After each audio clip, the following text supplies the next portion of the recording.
plunging into an activity which, after I had a little acquaintance with engineering, so it is not difficult. That's what I thought. So I was comfortable in moving myself from one side of the table to the other side. It was not difficult. Now coming to the main question, why I choose that. Maybe being a person who have been serious about education, I felt that I should plan and do things, and my corporate life also taught the same thing, that everything should be planned. Those of you who know the local industry know that the company that I work for got the first ISO 9000 in this part of the state, and went on to get ISO 18000 or ISO 9000, SA 18000, all those certifications, and also went for OE exports, all the things. So I felt that planning is an essential part of life. So in that, I divide my workful, productive life. From say 22, I started a job, so that for 38 years or 39 years of the working periods, I took it as 40, never by 2. So I gave my resignation on the completion of 20th year of my service, and I felt that remaining 20 years is for my family. Because working for a big organization, and then that passports, those days passports are small, so I didn't have pages, you had to put additional pages, and then possibly leave for airport within 1 hour or 2 hours of call from the customer abroad. So I felt that that is enough. If it is for first half of the life is professional, remaining half is for the family. And I also had a feeling doing a few of the meetings in the corporate sector, and people used to ask me, what does my children study? Once or twice I also felt that I didn't know which class they were studying. So I felt that that is a sufficient reason that I can get onto an area where I think I can switch it on or off as I like. So that's the reason. I haven't done that. The question was also having the thing, is it comfortable, is it okay? I felt that it is quite comfortable, and having got corporate opportunities in various big firms. When I left my first job, the offers came for something like around 20 times of the salary that I was used to get in the city. But then I felt that it's enough that we can do things better in a small shop which I can set up and run as I wish. Now, coming to what Mr. Karthi has done in Texas Ventures, the title that he has put there, positioning manufacturers for the economic upturn. Maybe there is a thing there that he has put it in red, and there is a reason for that. He didn't put it in green. The upturn is not just at the doorstep, it may be a few years from now. I feel that it is giving good opportunity for us to transform ourselves. As our chairman of the conference was mentioning, that innovation is the key, and also the previous speakers touched upon, including Mr. Ramesh, that there are a lot of opportunities. We need to transform ourselves to harness these opportunities. And we can be definitely planning and doing things, because after all, Coimbatore has been very unique. Like as Mr. Saktivel told about Tirupur, Coimbatore has done so many things. We are capable of doing many innovative things. The way in which we can transform our businesses from what it is today to what it can be in the future, we are capable of. So from that, I felt that quite a few developing countries like what we are in have done unique things. There are countries which are much ahead of developed countries like US or Germany or UK or Japan or Swiss in various factors. And if those countries can do it on healthcare or on safety or on innovation, we can definitely do it. I could just recall that the world's best country for innovation index is Mali and not America.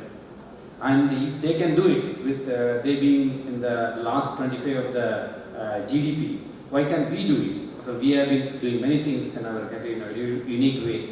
And I felt comfortable that we can also do things better. Thank you for that. Thank you. Thank you, Dr. Mr. Ashok, one question I want to ask you, simply start with is, you decided to do a product which is pretty complicated. You chose something which is out of the mill. In Coimbatore, we typically try to copy somebody, join a cluster and try to improvise on it. And we have always succeeded as a cluster, but you decided to take something new and so early into your life. Just explain your journey and why why you chose that kind of a product. In terms of the product, Can you just say about your product also so that? we manufacture printing machines. The machine that we manufacture is about 3 lakh in price, the lowest one. And the highest one is about 1 crore. So a customer trusting you for 1 crore is a pride at one hand. On the other hand, it comes with a great responsibility. So what happens is, we have about 10,000 installations. And on 10,000 installations today, we need to provide after-sales service. So what drove me to manufacture a product between 3 lakhs to 1 crore? First of all, I am a chartered accountant and I have no engineering background at all. My product, that 1 crore product has 17,000 parts in it with a single drive. The tolerances are very high tolerances, H7 and so on and so forth. And we had to put everything together and make it run 24/7 and compete with people from Germany and so on and so forth, because Heidelberg is from Germany and all that. We had to provide after-sales service. Well, how I started it was, there was an aspiration higher than the resources. I had no resources. As Mr. Sakrivel was saying, my resources was very, very limited. But aspiration was there. The one aspiration I had was the literacy of this country is growing and it needs printed products. Population is 100 crore plus, which needs packaging products. So these two things drove me, and we had a vision saying that one machine per pin code of this country. Today we have 42,000 pin codes. Our machine runs in Leh, in Kashmir, in Imphal, we have in Guwahati, we have in Kashmir, and almost in all districts we have quite a few machines. We have about 10,000 machines today. Coming to innovation, I'm sorry, I'm just stretching that. Coming to innovation, if you listen to the customer, you can make money. For example, இந்த மருந்து டப்பால ஒரு மருந்து டப்பாக்குள்ள ஒரு கொசுவும் ஒரு ஈயும் இருக்கு, which gave us an opportunity to manufacture a machine worth 80 lakhs and install in every pharmaceutical company. You know what we do? We manufacture a machine with 2 cameras on the top and 1 camera on the bottom. So what this does is, all the printed cartons at 40,000 cartons per hour is fed into this machine, which detects the color variation on top or security features. On the bottom, it checks for the flies and mosquitoes. And it has a rejected bin, it has an accepted bin. On the fly, it accepts. On the rejection bin, all these mosquitoes and flies go.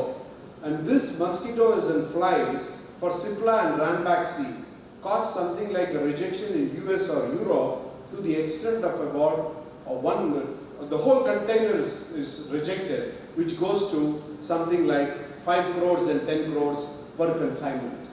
So when you come to innovation, I would say, one is you listen to the customer. Second, not all innovation comes from collaboration with Europe or US. We have tied up with a Bangalore-based company where we don't have the core competency in vision system. They have core competency in vision system. We have teamed up and eventually we have started producing. Final answer to him is, aspiration was higher than the resources. I had no core competency, just plunged into it, and what I am today is what I am today. That's it. Thank you. Wow, what an inspirational story, and I think he's answered a simple thing on innovation. I think this is a lesson for all of us. Just listen to your customer, you'll start innovating. Beautiful. Dr. Ranganathan, back to you. I'm sure that in your journey as an entrepreneur, you would have faced some crisis. Can you just give one example of a crisis which you faced, which was very challenging, which and how you overcame that? Because at the end of the day, every entrepreneur here will go through a crisis and that at many points in their career. There should be some ways that propels you out and puts you in a different orbit. Sometimes crises can be opportunities. Can you give some kind of example that you have had?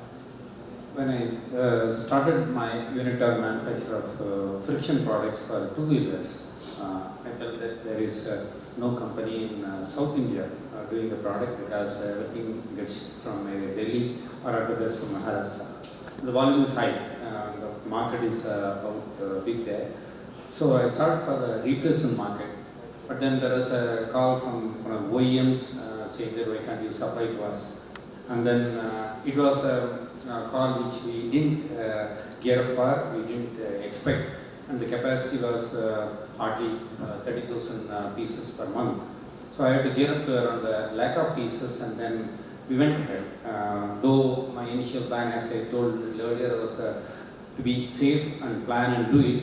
I had to go for additional expansion, then went to the banks and then got the things sanctioned, and then we were able to put up a unit and then recruit people in a short span of 2 to 3 months, and then start supplying for the OEM in the 3 months period itself, going through all the certifications, starting from product approvals in the field, because it has to run for 20,000 or 30,000 kilometers, and then also get the PPAP and various technical documents to be cleared for OEM supply today. That too for a critical product, the documentation is enormous, and it was really a very tight schedule that we have to do it within 3 months, because they have to change over from present supplier to me.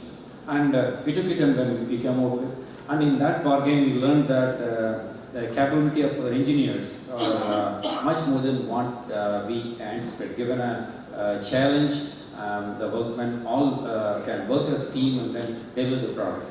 So we are through the target of 1 million pieces for the first 18 months, which generally is very difficult to make 1 million pieces of OE products within 18 months. Was a record at the time we went through and did it. So you grabbed the opportunity in both the hands and made sure that you succeeded. I think that was your growth success. Wonderful. Ms. Shakil, Dr. Shakil, you've seen in your career as an entrepreneur from the early days of Tirupur, you'd have seen many cycles of ups and downs. And today, we in India are in a down cycle. How do you handle yourself in a down cycle so that and make the best use? What do you do in a down cycle? Do you wait for the up cycle to come? Do you prepare yourself? What is your strategy which you feel is the best in your experience? Because you have both a micro view and your micro view of your own company, your own businesses. So can you share your experience of that? What do you think the entrepreneur should do? See, when you want to be entrepreneurship, there is no word called failure. It's always you think that I'll win. Once you have a positive mind, nothing happens to your failure. I always say failure is a stepping stone for winning. So we had a lot of problems personally as well as a Tirupur, because I'm heading this 25 years association. When 2008 to 2011 was a very bad year for Tirupur. Not because of our mistake. When there was a economic crash down in USA, we got affected.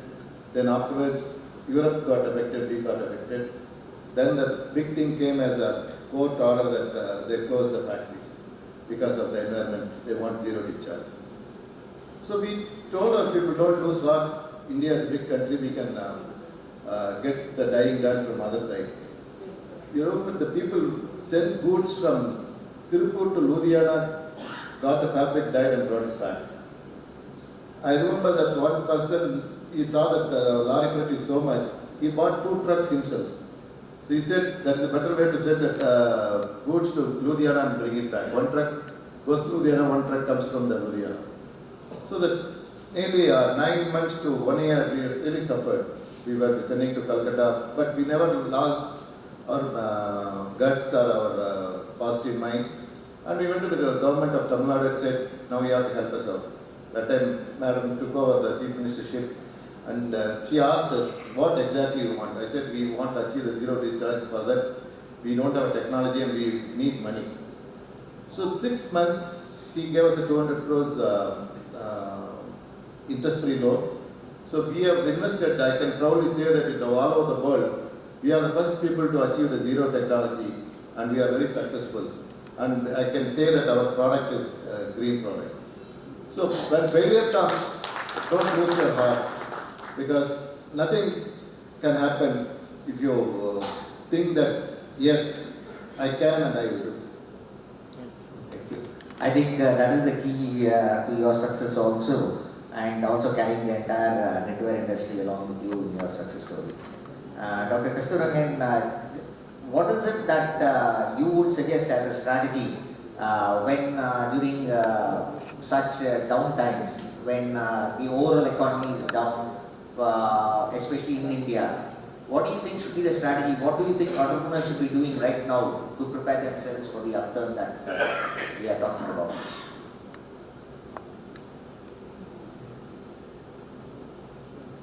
As has been pointed out by Dr. Satyaveli, if we have an ambition to win, aspiration to win, nothing stands in our way. You will find out a way, as they have found out they could do the bleaching in Ludhiana, Calcutta. Definitely you can always find a way to overcome any situation that will put you down. Now, for example, in Tamil Nadu, the electricity has been a problem in the last few years, in spite of the fact Tamil Nadu has the largest number of windmills in India. The TNEB has not grown to be a smart grid, and that was standing in the way. Now, all of us, the wind power producers in Tamil Nadu, have joined together and trying to help TNEB to overcome that problem by contribution from all the people, all the windmill owners in Tamil Nadu. We are trying to make Tamil Nadu grid a smart grid. We are small investment, but it's a very challenging one, and we hope to win. So, if you have a will, definitely you can win. That's my view. Thank you. Thank you. We've seen, we just heard the story that Larsen & Toubro was a great engineering firm was started in Coimbatore. The seats were sold in Coimbatore. So Ashok, do you think that we can see Autoprint as such an engineering giant in the future with higher ambitions? What are your ambitions? What do you propose to achieve? We've seen there are many companies in India, in Coimbatore, which have grown. Coimbatore as an industrial city has grown, entrepreneurship has grown. But if you look at size and scale, even the biggest engineering company here probably is a 3,000 crore company. Where are we looking at Autoprint as one, or what is your advice for the entrepreneurs on growth? Well, one thing I would say is, as an entrepreneur of late, I learned that every business, whichever business you are in, every business has one fundamental characteristics. For example, I would say everybody would say on-time delivery, quality, cost, and so on and so forth. But if you closely look at your business, say let's take for an example,